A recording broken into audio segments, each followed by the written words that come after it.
Assalamu alaikum wa rahmatullahi wa barakatuh, everyone. Today I'd like to share with you some things that will help you get to know Surah Al-Baqarah. There are a few very beautiful narrations that I want to go through. These are found in Bukhari and Muslim. The first one's from Muslim. عن زيد أنه سمع أبا السلام يقول حدثني أبو أمامة الباهلي قال سمعت رسول الله صلى الله عليه وسلم يقول اقرأوا القرآن.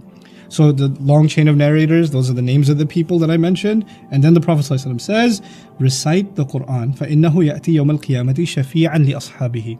Because it will come on the day of resurrection as a maker of case, meaning it'll come on your behalf, pleading on your behalf for its companion, meaning the one who recited it became its companion.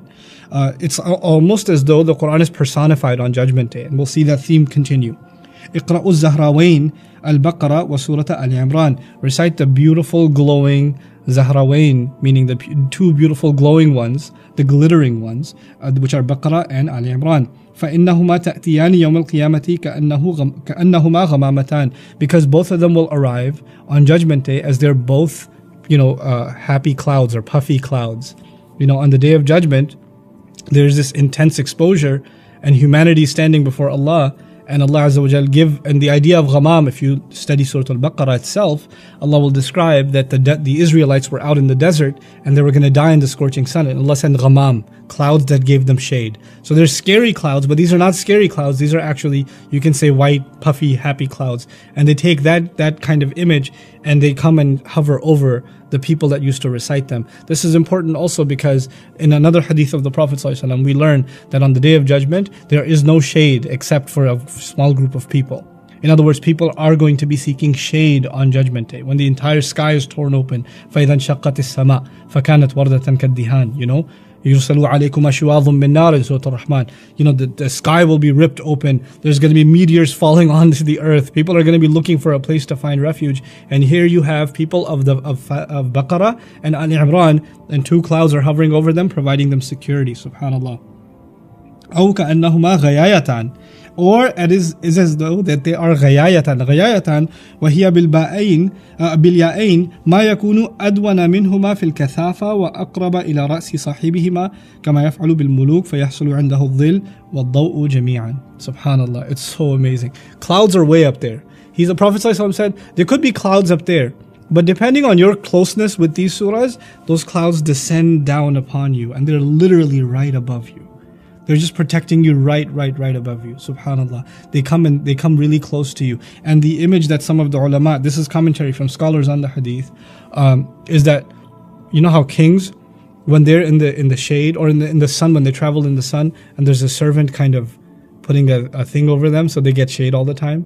They're not completely in the dark, they can see what's going on, but they're also being provided a kind of shade. That's how the surah comes to serve the one who accompanied it. أَوْ كَأَنَّهُمَا فِرْقَانِ مِنْ طَيْرٍ صَوَّافٍ. Or it's like two massive flocks of birds that keep hovering around you. Like they're the ones protecting you from anything coming. تُحَاجَّانِ عَنْ أَصْحَابِهِمَا. That are going to make a case on behalf of the people who accompanied them. Subhanallah. These birds are there to protect us. And hujjah in Arabic is to make a case against someone or to make a conclusive case in favor of someone. In other words, these surahs will make a case for us on Judgment Day like nobody else, and we're saved because of these surahs. اقرأوا Surah Al-Baqarah. Then the Prophet said, and after highlighting both of them, then he specifically focused on Baqarah. This is the Prophet's words, alayhi salatu wasalam. Recite Surah Al-Baqarah. فَإِنَّ أَخْذَهَا بَرَكَةٌ. Because holding on to it is blessing on top of blessing on top of blessing. Baraka means goodness that will continue to grow more than expected. Baraka also means goodness that is there to stay. Its effects are going to be residual across your life and they will only multiply. أخذها بركة وتركها حسرة. And leaving it alone, abandoning the surah, is regret. You're going to regret missing out on the goodness that would have come into your life if you didn't have a relationship with Baqarah. وَلَا تَسْتَطِيعُهَا الْبَطَلَ. And the liars and people that falsify are never going to have any say over it. They're not going to be capable of doing any damage to it or the one who holds on to it. The idea al-batala, like Muawiyah says, that batala here means sorcerers. People that are jealous, they put an evil eye on somebody, or they try to, all kinds of crazy stuff they try to do to somebody, hurt somebody. None of this will have an effect on you if you are holding on to the Surah Al-Baqarah. Batala also means people that try to make you doubt your faith. people that try to falsify about you, people that spread lies about you, people that try to hurt your reputation, they try to harm you in any way, Baqarah will protect you. You hold on to this Quran and it will be your shield against all of them, especially Surah Al-Baqarah.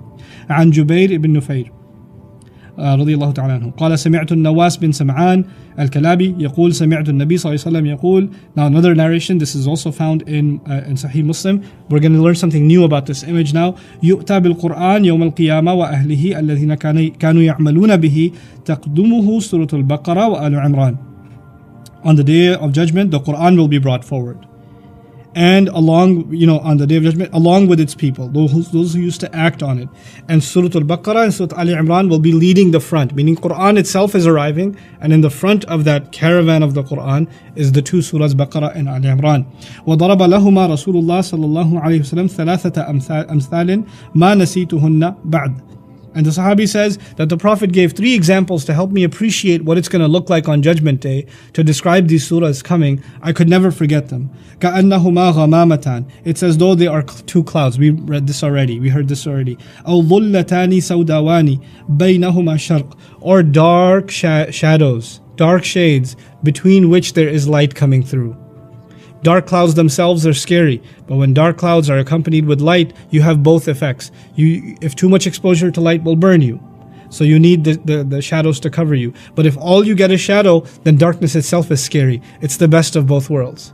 That between these two, you're going to be given protection, but not so much that you get overwhelmed by it. Light will come through as well. أو كأنهما حزقان من طير صواف تحاجان عن صاحبهما. Once again, it's like flocks of birds coming and hovering around, protecting the one and making a case in favor of the one who used to accompany them. May Allah make us from them. Then Abu Hurairah's narration رضي الله عنه أن رسول الله صلى الله عليه وسلم قال لا تجعلوا بيوتكم مقابر. He said, don't make your homes into graves. The Prophet said, don't turn your homes into graves. إن الشيطان ينفر من البيت الذي تقرأ فيه سورة البقرة. No doubt about it, shaitan runs from the house in which Baqarah is being recited. So our homes, to save our homes from the effect of shaitan, recite Surah Al-Baqarah. And of course, how would you turn a home into a grave? When the hearts are dead. Allah is not talking about zombies. He's not talking about people that are the living dead or something, or people die. No, He's talking about spiritually. Don't let your home spiritually die with the absence of Surah Al-Baqarah. What is in this surah that's so epic that you have narration after narration after narration? And this is the most profound one. I was just blown away by this one. This is in Bukhari. عن أسيد بن حضير قال بينما هو يقرأ من الليل سورة البقرة. One night he's reciting Surah Al-Baqarah, this Sahabi, Usaid. وَفَرَسُهُ مَرْبُوطًا عِنْدَهُ. And he's got a horse stable, and his horses are all, they're tied up right in his company. إِذْ جَالَتِ الْفَرَسُ فَسَكَتَ. All of a sudden his horses started acting up when he was reciting. So he got quiet and the horses calmed down. فَقَرَأَ. So he recited recited Baqarah again. فَجَالَتِ الْفَرَسُ. The horses started acting up again. فَسَكَتَ وَسَكَتَتِ الْفَرَسُ. And so he stopped reciting and the horses calmed down again. He's like, why do I recite Baqarah and these horses go nuts?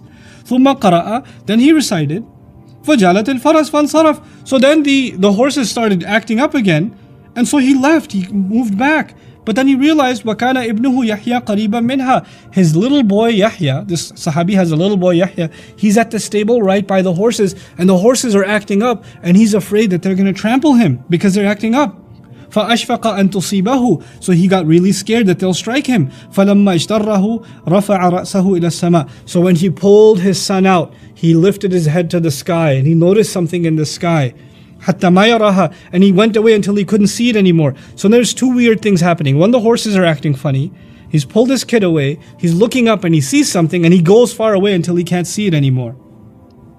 So now he comes. فَلَمَّا أَصْبَحَ. Then the next morning came. حَدَّثَ النَّبِي صلى الله عليه وسلم فقال. So he came to talk to the Prophet ﷺ, but the Prophet ﷺ preempted what he was going to say. He said, اقرأ يا ابن حضير, اقرأ يا ابن حضير. Ibn Hudayr, recite. Like the Prophet's telling him, why'd you stop reciting? Like the Prophet already knows, ﷺ, that he's going to tell me about some recitation problem that happened the night before. The Prophet preempts him and says, keep on reciting. So he says, قال فأشفقت يا رسول الله أن تطأ يحيى. I was really scared that they're going to trample over my son Yahya. وكان منها قريبا. And he was really close to them. فَرَفَعْتُ رَأْسِي فَانْصَرَفْتُ إِلَيْهِ. So I raised my head and I just ran over to him and grabbed him. فَرَفَعْتُ رَأْسِي إِلَى السَّمَاءِ. As I was pulling him away from the horses, I looked up to the sky. Now check this out. فَإِذَا مِثْلُ الظُّلَّةِ فِيهَا أَمْثَالُ الْمَصَابِيحِ. So I see the likes of what looks like shadows, but they're lamps inside the shadows. I can't describe it, it's kind of weird. They're like shades, but they're like lamps at the same time, descending. فَخَرَجَتْ. So they started leaving. حَتَّى لَا أَرَاهَا. Until I couldn't see them anymore. And the Prophet ﷺ says, وَتَدْرِي مَا ذَاكَ. Do you know what that was? قَالَ لَا. He said, no, I don't know. He says, تِلْكَ الْمَلَائِكَ دَنَتْ لِصَوْتِكَ. Those were angels that came down because of the beauty of your voice. You were reciting Baqarah and it attracted all kinds of angels, and they started coming down, and the horses would see the angels coming down, and the horses started freaking out because they couldn't handle the sight of angels. And you looked up and you saw these little beacons of light. Those were actually angels. وَلَوْ قَرَأْتَ لَأَصْبَحْتَ يَنْظُرُ النَّاسِ إِلَيْهَا. And if you had kept on reciting, the angels would have been so attracted that they would have become visible. They left the world of the unseen to join the world of the seen just to enjoy your recitation of Baqarah. That's how much it attracts the angels of Allah. And he says they would have come down so that people could see them. لا تتوارى منهم. There would be no barrier left. People would have been able to see the angels because of your recitation. Subhanallah. Then, of course, there are so many ayat inside Surah Al-Baqarah that there are narrations about. I won't go into them. Of course, Ayatul Kursi is a thing by itself, right? There's so much that's been said about Ayatul Kursi. But I'll tell you what, the last two ayahs of Baqarah, which will benefit you immediately, inshallah. The Prophet ﷺ says, again, muttafaqun alayhi, the hadith, man qara'a bil ayatain min akhiri Surah Al-Baqarah fi laylatin kafatahu. If whoever recited the last two ayahs of Surah Al-Baqarah in the night time, it's enough for him. That's enough for the person. And that means that this is something very, very beneficial for us to do, to recite and ponder. And by the way, I come from Indo-Pak subcontinent culture where we glorify recitation without pondering. When the Prophet ﷺ says recite this, he doesn't just mean verbatim, just read it without thinking about it. The companions, nobody ever did that. Every time they recited, they were pondering the meanings. Like, this is not an artificial chanting kind of relationship with the Quran, but a meaningful, deep, thought-provoking relationship with the Quran. That's what Allah wants. He doesn't just want us to memorize and chant words. He wants us to engage with these words so they melt our hearts, so these words go into our hearts. An acknowledgement of the power of these words. So learn the Quran, memorize the Quran, recite the Quran, but recite it being thoughtful of what it means. That is when these benefits actually come to life. Now what I want to tell you quickly, inshallah, is just some things about Surah Al-Baqarah. It's the biggest surah of the Quran. It's so huge. I wanted to go through some of those narrations to tell you some of the merits and profound beauties of this surah that even from the Prophet's time, ﷺ, we should appreciate. But some things you should know about its subject matter.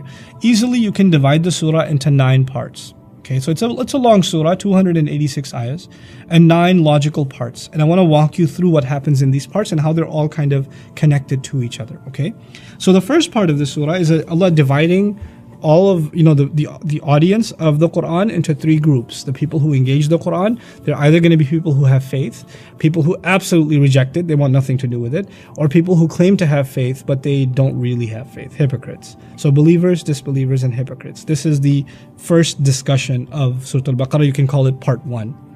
In part 2, Allah says, this idea of people who openly believe, people who openly disbelieve, and people who conceal their faith. This is something that's always been the case, and actually this legacy of faith, disbelief, and hypocrisy, this story started with the story of Adam himself. So the next story is that of Adam alayhi salam and how he ended up on the earth. And that's part 2. Beyond part 2, we move along in this surah, and Allah Azza wa Jalla says, just like Adam was chosen as a special creature to take responsibility on the earth, he was actually made a Khalifa, someone who will pass down a legacy one generation after another. As humanity spread enough, it was important not just to have one person represent and one person take over responsibility, but an entire nation. The Israelites, the children of Israel, were chosen to be a model nation under God's guidance, so they can show the beauty of following God's guidance to all of humanity. That was their responsibility. And there's a long discourse on how Allah gave them that responsibility and that favor over all other nations, so they could be that role model, and how they disappointed His expectations. And that's the third part of the Baqarah, the Surah Al-Baqarah. From there, the Israelites, towards the end, you notice that Allah highlights that the Israelites are not okay with the Prophet being the Prophet. They felt that this is something that was privileged to the Israelites. Only an Israeli should be a prophet, How come he's an Arab? How did an Arab ever receive revelation? So what Allah does is He takes a step back and He starts talking about Abraham. Why? Because even if you don't have affinity to the Arabs, the Israelites should certainly have affinity to Ibrahim alayhi salam. You'll notice something so far. We started with Adam. When the stories began in the surah, we started with Adam, who's a father. And immediately you talk about a nation. Then we're going to talk about Ibrahim alayhi salam. And not too much after, it's going to be the new nation. So father, nation is the correlation that's going on. Another really interesting thing is Adam alayhi salam was tested. Right? And he failed that test, and then he was redeemed. The Israelites were tested, and they failed their tests, and they have a chance to be redeemed. Then you have Abraham, who was tested, but he passed all of his tests. And finally, you're going to get to the Ummah, and Allah is going to say, I'm going to test you. He tells us, وَلَنَبْلُوَنَّكُمْ بِشَيْءٍ. I'm going to be testing you. Let's see how you do. Let's see if you make the mistake that Adam made, or do you go down the path of the Israelites, keeping making mistakes, or are you going to live up to the legacy of your father Abraham, who was able to pass through all of the tests, فَأَتَمَّهُنَّ. So that's how things are now connected to each other.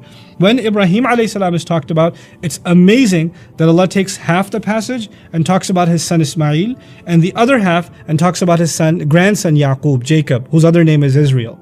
Why was that important? Because Allah is saying both of these are legitimate lineages of Abraham. And both of them were Muslim. He uses the word Muslim from both of their tongues. So you understand that what the Prophet is calling you towards is very true and very original to the Abrahamic message. And when you, the Israelites, are rejecting the Prophet because he's Arab, you're not being very different from Iblis, from the devil, who rejected Adam because he's made of clay. So don't go down that road. Accept him. And as this was done, then we switch over to what this father, now that he's got two lineages, he's going to leave a legacy behind, an institution behind. What is that institution? He built the Kaaba. He built this house in the middle of the desert. And as he built that house, he prayed for a prophet to come. And now the Israelites are being told, Muhammad ﷺ is the answer to the prayer of your own father Abraham. He's the answer to your own father's prayer. He's the fulfillment of his own legacy. You should take ownership and you should have loyalty to the Prophet Muhammad ﷺ just as you do to Abraham. And then they recognize the change of the Kaaba because the Prophet ﷺ stopped praying towards Jerusalem. And now because of these ayat, that's the fifth subject of the surah, the change towards the Kaaba. And beyond the Kaaba, now that the capitals have shifted, it used to be that we prayed towards Jerusalem. So it was almost like even the Jews felt like we're not that different. But now we're praying towards Mecca. This is totally different. They're a new nation now. And Allah inaugurates us as a new nation. كُنْتُمْ خَيْرَ أُمَّةٍ أُخْرِجَتْ لِلنَّاسِ. Actually, that's coming in Ali Imran. But even now, كَذَلِكَ جَعَلْنَاكُمْ أُمَّةً وَسَطًا. We made you a middle nation. You're a new nation now. You stand on your own. The Muslim ummah, the Ya ayyuha alladhina amanu starts getting used. Those of you who believe. Those of you who believe. That's the official address to the Muslim ummah. And when you have a new nation, you need to have a capital, which is our Kaaba. Then you need to have, your inauguration ceremony. Like, nations have Independence Day. We were given Independence Month, Quran Month, Ramadan. That was revealed in this surah. The rituals of that house were revealed in this surah. The name of this ummah was revealed. Its prophet was given. So we are basically now turned into a new independent ummah that is going to go through their own trials. That's the next subject matter. Beyond that, interestingly enough, it's a long passage of Surah Al-Baqarah that mentions a number of different laws and regularities.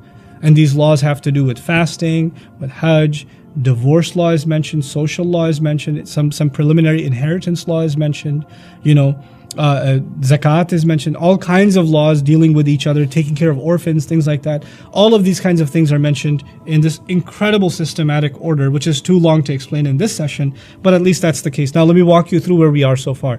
We started with believers, disbelievers, and hypocrites. That was section 1. Story of Adam was section 2. Then section 3 was the Israelites and how they failed expectations. Section 4 was they should have lived up to their legacy of their father Abraham. Speaking of Abraham, he's the one who built the Kaaba. That's section 5. Then section 6 is the Muslim Ummah are now a new nation. And they are going to be put to the test. In section 7, now what are you going to be tested with? These laws that you have to abide by. So the long section on laws, that's where we are up to section 7. I told you there are 9 sections in the surah. In the 8th, moving along, you have the longest passage in the Quran dealing with guidance on greed.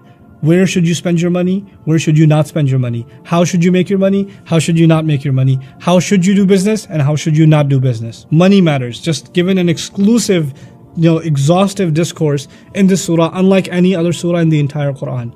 that's dealt with. And this is important, by the way, because if you go back to the story of Adam alayhi salam, the problem was greed.